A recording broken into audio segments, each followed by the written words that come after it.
Hello प्यारे बच्चों, welcome back on my YouTube channel. बच्चों आज हम सीखने वाले हैं विभक्त कर ज्ञात करना। ये क्वेश्चन इस साल एग्जाम में आने के पूरे चांसेस हैं, क्योंकि 3 नंबर का इसमें से क्वेश्चन आने वाला है। तो डेफिनेटली इसके चांसेस बहुत ज़्यादा बढ़ गए हैं कि ये क्वेश्चन आ सकता है आपके एग्जाम में। कैसे कि आपको द्विघात समीकरण का क्या ज्ञात करना है, विभक्त कर ज्ञात करना है। ठीक है, विभक्त कर ज्ञात करना है। उसके बाद आपको ज्ञात करना होगा क्या, मूलों की प्रकृति।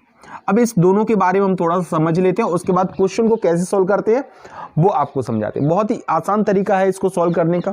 तो देखिए विभक्त कर क्या होता है, तो आपको याद रखना है विभक्त कर का एक फॉर्मूला होता है, वो आपको याद रखना है। ठीक है, विभक्त कर का फॉर्मूला होता है d बराबर b स्क्वायर माइनस 4ac।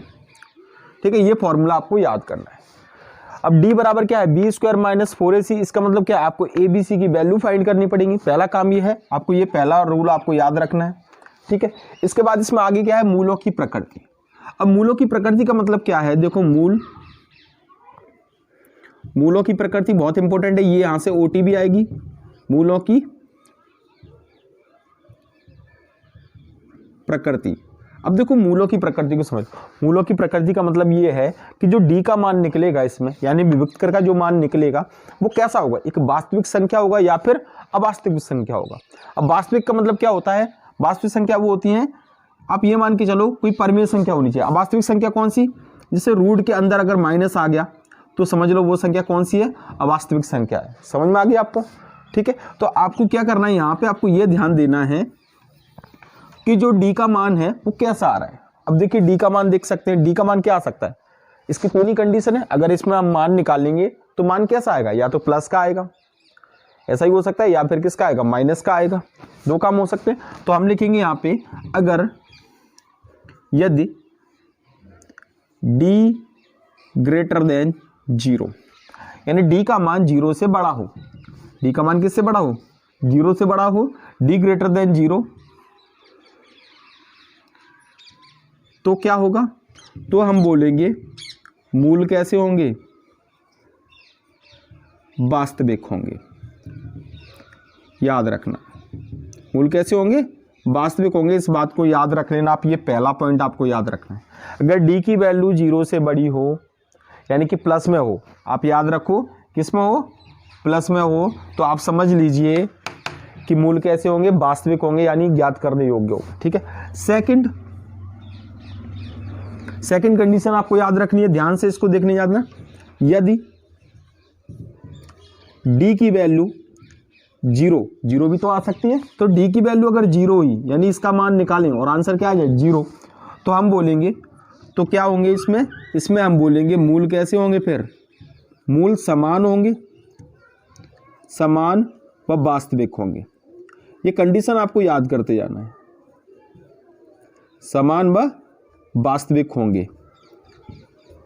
समझ में आया आपको, d बराबर 0 होगा तो। ठीक है, तीसरी कंडीशन क्या होगी, तीसरी कंडीशन होगी इसमें, यदि d लेस देन 0। समझ लेना, पहले इसको समझना है, उसके बाद सवाल करेंगे। ठीक है ना, d less than 0। d less than 0 का मतलब ये है, अगर d की वैल्यू 0 से कैसे हो, छोटी हो, तो क्या होगा, तो होंगे मूल वास्तविक नहीं होंगे। ठीक है, याद रखना है आपको, मूल वास्तविक कब नहीं होंगे, जब d की वैल्यू लेस देन 0 यानी कि माइनस में आए। आप कॉर्नर में लिख सकते हो कैसी है, माइनस में। ठीक है, अगर d का मान प्लस में आया तो मूल वास्तविक है, d का मान 0 आया तो भी मूल वास्तविक है, d का मान माइनस में आया, इसका जो मान है वो अगर माइनस में आया तो मूल वास्तविक नहीं होगी। समझ में आ गई बात। ठीक है, अब एक क्वेश्चन करते हैं। जैसे ये फर्स्ट क्वेश्चन है, पहला क्वेश्चन आपको दिख रहा है। पहले क्वेश्चन में क्या है, देखो क्या दिया यहाँ पे, 2x square minus 3x plus 5 बराबर 0। इसका आपको क्या ज्ञात करना है, पहले विभक्त कर ज्ञात करना है। ठीक है, विभक्त कर ज्ञात करना है। अब विभक्त कर कैसे ज्ञात करेंगे, पहले समीकरण को लिख लेते हैं। सॉल्यूशन में हम क्या लिखेंगे, यहाँ पे दिया है, क्या दिया आपको, ये समीकरण दिया है 2x square minus 3x plus 5 बराबर 0। ये तो हमने सवाल को उतार लिया। ठीक है, अब क्या करेंगे, यहां से हम ABC को मान निकालेंगे। कैसे निकालते हैं, इसकी तुलना बोलेंगे द्विघात समीकरण, द्विघात समीकरण की व्यापक समीकरण। व्यापक समीकरण क्या होता है द्विघात का, आपको याद रखना है ax² plus bx plus c बराबर 0 से तुलना करने पर। सुन लीजिए एक बार, जब भी आपको द्विघात समीकरण में से ABC के मान निकालने हैं तो आपको ये स्टेटमेंट जरूर लिखना है, क्योंकि यहां से हम क्या करेंगे, तुलना करेंगे इसकी और यहां से ABC के मान निकालेंगे। ठीक है, तो A का मान क्या है, देखो यहां से देखो, ये A का मान है, ये B का मान और ये C का मान है कि नहीं। तो A का मान लिखो, A का मान कितना है 2, B का मान देखिए, B का मान है -3, ठीक है, और C का मान देखिए, C का मान ये रहा है कि नहीं, C का मान हो गया 5। तीनों कर लिए कंप्लीट।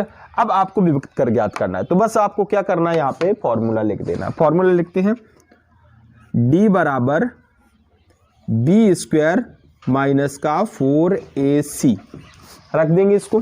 ठीक है, अब D की वैल्यू रखते हैं। B की वैल्यू कितनी है, -3। देखो B है ना, B की वैल्यू -3, और यहाँ पे देखिए B का क्या है स्क्वायर, तो हमने भी इस पे भी क्या कर दिया, स्क्वायर कर दिया।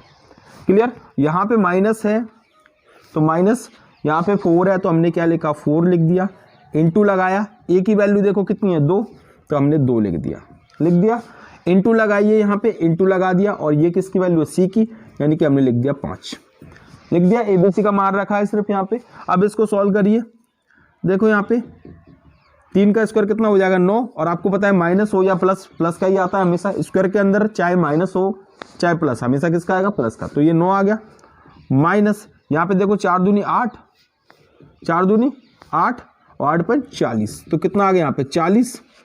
तो D की वैल्यू देखिए आप, यहाँ पे हम D की वैल्यू देख रहे हैं, तो देखो कैसी आ रही है D की वैल्यू, देखिए एक बार, 40 में से 9 गए तो क्या आएगा -31, यानी कि देखिए D का मान किस में आया, माइनस में आया। ये तो विभक्त कर का मान आ गया। अगर यहां तक आपका, ये तो आपका मान है किसका, विभक्त कर का। ठीक है, अगर आपको क्या पूछे, वो आपको पूछे कि मूलों की प्रकृति भी ज्ञात करो, अगर विभक्त कर अकेला पूछ रहा है तो आपको यहीं पे आंसर उसका लिख देना। अगर साथ में क्या पूछ रहा हो, मूलों की प्रकृति, तो आपको आगे और बढ़ना है। कैसे बढ़ना है, D का मान देखिए कैसा है, माइनस का, तो आपको ये तीनों स्टेटमेंट आपको याद रखना। मैंने बोला था आपसे तीनों स्टेटमेंट याद रखनी है। तो देखो D का मान माइनस होता है तो क्या होता है, देखो प्लस होता है तो वास्तविक होते हैं, 0 होता है तो समान वास्तविक होते हैं। यहाँ पे देखो कैसा है, D<0 यानी माइनस का मान आता है। कौन सा मान आता है, माइनस का आया है इसमें कि नहीं, देखिए यानी कि तीसरी कंडीशन है, माइनस वाला है तो ये वाला लिखेंगे, क्या लिखेंगे, D<0।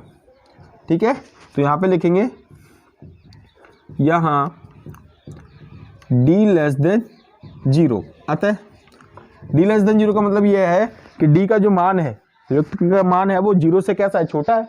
ठीक है, माइनस में है तो 0 से छोटा होता है, अतः मूल वास्तविक नहीं होंगे, मूल वास्तविक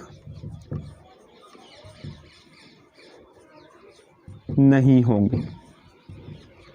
ठीक है, ये आपका क्या हो जाएगा, आंसर हो जाएगा। इस तरीके से आपको क्वेश्चन को सॉल्व करना है। चलिए अगले क्वेश्चन पे चलते हैं।